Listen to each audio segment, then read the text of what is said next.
September 30th marks the annual Orange Shirt Day in Williams Lake.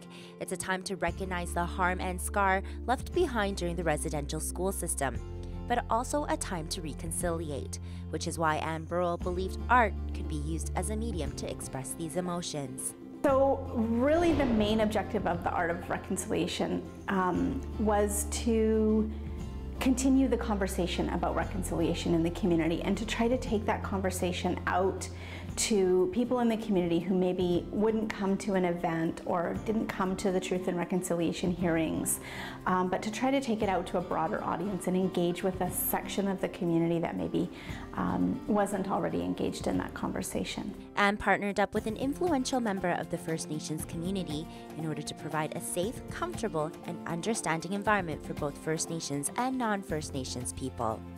My friend Anne Burrell phoned me and she said she was looking for a co-facilitator. I can't remember exactly what she said.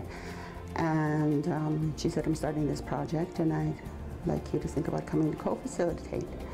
And if I remember correctly, I said, sure. And then I kind of said, what are we doing after the fact? I'm not sure she told me in the beginning, but I agreed because I have a great deal of trust in her. And then she told me and I thought, oh, wonderful. I have done presentations to TRU and UNBC. From there, Sheila and Anne spearheaded the project together, finding artists and discovering what reconciliation means to the people of Williams Lake. So we put out a call to artists and we invited both First Nations artists and non-First Nations artists to come to a workshop to talk about reconciliation. And we were very explicit about what we were going to be talking about. We were very clear and we tried to have a balanced number of First Nations and non-First Nations artists.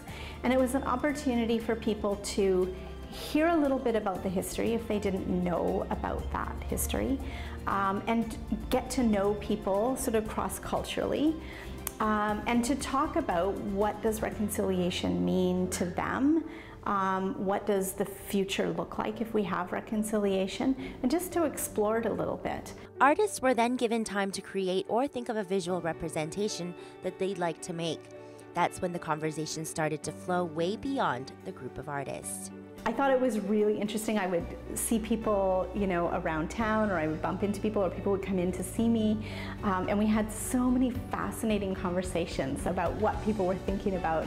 And I found myself, I committed as well to doing a piece, and I just found I was so immersed in this topic, and I was reading tons of things and doing research and learning, and it just really sparked all these really interesting discussions. And that's what I really wanted to happen. But the process definitely took some time, and challenges were continuously faced as participants expressed their emotions and memories.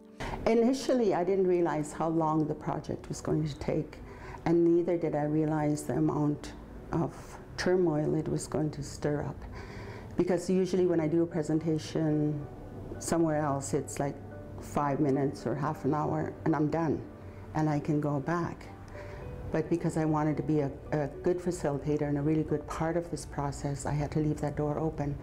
So I had all of these things that would come up, and all the memories, and not all of them, but a lot of memories, thoughts of my parents, thoughts of the school. I had a couple of dreams that I hadn't had for a long time. So it brought to surface a lot of experiences that I had had as a child. While Sheila initially had her own art project as well, unfortunately the emotions were still too raw. When the leaves in the trees turn color, and when it starts to get colder, there's a part of me that remembers it's time to go back there. It's time to go back to the residential school. It's time to leave the family. And so that on top of what I was already doing, and I tried to create. I have a piece that I haven't finished. I brought it and I said, okay, this is what I'm going to do. And I put it away when I got home and I didn't touch it again because there was so much just right under the surface. It's that thing that's just going to attack you when you least expect it. So that was a very difficult time for me, and I had to come to grips with that. Despite the challenges, Sheila brought something else that was close to her heart, a jacket from her mother. It's like my mother speaking to me from across the other side, because on the jacket there are roses. She's embroidered roses I recently learned in our culture, roses are the women's medicine. My middle name is Rose. I think she was raising me to be something perhaps that she couldn't be. For me, it's a huge amount of emotion that I went through, knowing the amount of work that went into that jacket, knowing,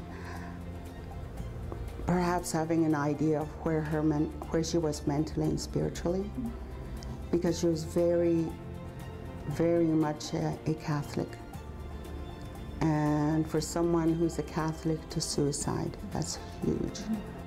Although the exhibition will be closing shortly, Anne and Sheila are hopeful this is the first step in the right direction.